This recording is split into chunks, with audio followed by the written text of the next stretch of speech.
What's up, you guys? Sean Ross Sapp, Fightful Doc. I'm here with the mouth of the South, Jimmy Hart. Jimmy, how you doing? Man, I'm doing great. Don't jinx me now. I feel pretty good.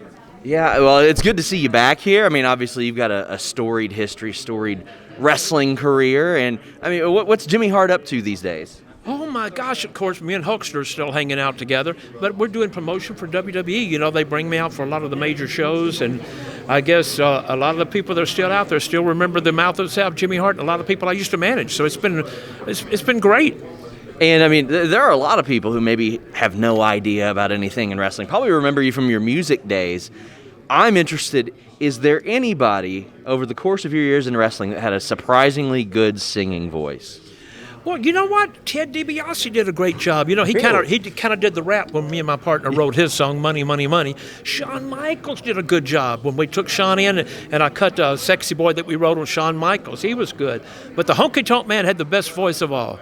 Yeah, I mean, that's one of your great contributions to wrestling that I think maybe younger fans might not realize. Like, you produced a ton of, help produce a lot of music in wrestling. Well, we did. We didn't talk too much about it back then, but, we did like Sexy Boy, Shawn Michaels, Ted DiBiase song. We did the Road Warriors. We did...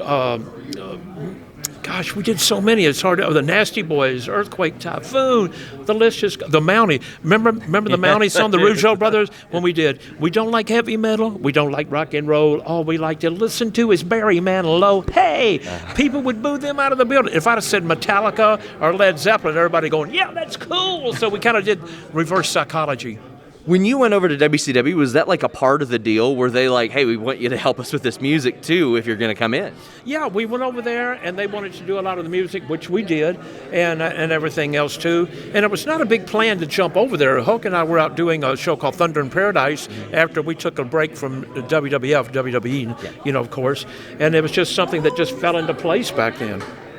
So, obviously a manager, but you've taken your fair share of spills in your day. God, yeah. What would you say is probably the most significant bump or most painful thing you experienced as a pro wrestling manager? The Matilda, the dog, I had the megaphone, and one day I was in the ring with the megaphone, the siren went off when it did. Matilda attacked me, and so she was pretty rough in the ring. But I think WrestleMania 3, I got my jaw broken. WrestleMania 3, I was doing that match I had 3 matches, but one of the matches was with Adrian Adonis against Roddy Piper. And when Piper gave me that shot on the outside, it cracked my jaw. Didn't tell a lot of people about it, but had to chew gum for very, very gently for a while. But that was a good shot. So you mentioned WrestleMania. There are shows like Royal Rumble, WrestleMania, Survivor Series where a manager's role might change a little bit. Like, right. For example, if you're coming out there with somebody in the Royal Rumble, like are there things you have to relay? Are there things you have to prepare for them that are way different than a regular match? Well, you know what I had to do? I just had to bring a different jacket because I was 3 or 4 times, so I made sure I had a different jacket for everybody. So, I mean, okay, you would have those specifically made. Was it one person? Was it a bunch of people that would do those? Well, I tried to treat everybody equal because I didn't want any of my guys to get jealous, right? Which they would. So I always had different jackets made for different events and everything. Yeah. So, I mean, you've had all those done. What was Vince McMahon's reaction when you would come out with a different jacket every single time? Was he into that? I'd let Vince see everything. He goes, I love it. Vince is the one that got me the megaphone. Really? I was carrying a cane when I was in Memphis and I went to New York. One day Vince came in and he goes, this is going to be your new gimmick. It wasn't painted, of course. And I said, can I paint it? He goes, do whatever you want to with it. So it really has been a great part of my career, the megaphone. Do you get to speak with him much these days? Or, I mean, he's very busy. I know you're very busy. Well, when we did WrestleMania, I got to see him a little bit and everything else, but he's so busy doing so many different things, but he's always been first class all the way. And so is Jimmy Hart. Jimmy, I want to thank you so much for taking the time. Until next time, guys, we're out.